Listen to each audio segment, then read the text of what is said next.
ఎవరో పక్క పార్టీ వారు పథకం పెడితే దాన్ని మనం ఎందుకు కంటిన్యూ చేయాలి? దానికన్నా మెరుగ్గా ఆలోచించలేమా? ఈ వీడియో నీ కోసం, మన కోసం. ఈ వీడియో పూర్తిగా వినండి. విన్న తర్వాత నచ్చితే లైక్ చేయండి. ఈ వీడియో ప్రభుత్వం వరకు చేరే వరకు షేర్ చేయండి. సో వీడియోలోకి వెళ్తే, అయ్యా ముఖ్యమంత్రి గారు మరియు విద్యాశాఖ మంత్రి గారు నమస్తే.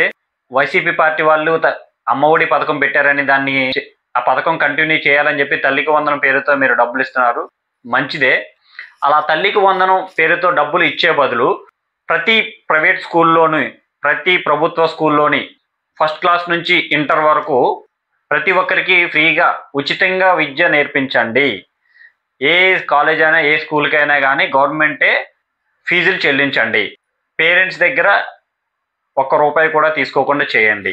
ఇలాంటి పథకాలు, తల్లికి వందనం, అమ్మఒడి, నాన్న ఒడి, ఇలాంటి పథకాలు పెట్టే బదులు 1వ తరగతి నుంచి ఇంటర్మీడియట్ వరకు అందరికీ మీరు తల్లికి వందనం పథకం ఇస్తున్నారు కాబట్టి చదివే ప్రతి పిల్లాడికి ఫ్రీగా చదువు చెప్పించండి. అది ప్రైవేట్ స్కూల్ అయినా, గవర్నమెంట్ స్కూల్ అయినా, ఏదైనా కానీ. ప్రైవేట్ స్కూల్లో ఏ క్లాసుకి ఎంత ఫీజు ఉండాలనేది మీరే నిర్ణయించి ఆ ఫీజులు మీరే చెల్లించండి. ఫీజులు అనేది సకాలంలో ప్రైవేట్ స్కూళ్ళు, ప్రైవేట్ కాలేజీల యాజమాన్యానికి సకాలంలో మీరు ఫీజులు చెల్లించగలిగితే వాళ్ళు కూడా దీనికి అంగీకరిస్తారు. దయచేసి ఈ విధంగా ఆలోచించండి. గవర్నమెంట్ కాలేజీలు, గవర్నమెంట్ స్కూల్ నడుపుతూ మళ్ళీ తల్లికి వందనం పేరుతో ఇలా ప్రభుత్వ ఖజానాన్ని వేస్ట్ చేసే బదులు అదే అమౌంట్తో మొత్తం రాష్ట్రంలో ఉన్న ప్రతి పిల్లలకి ప్రైవేటు మరియు ప్రభుత్వ సంస్థల్లో 1వ తరగతి నుంచి ఇంటర్మీడియట్ వరకు అంత ఉచిత విద్య కల్పించండి.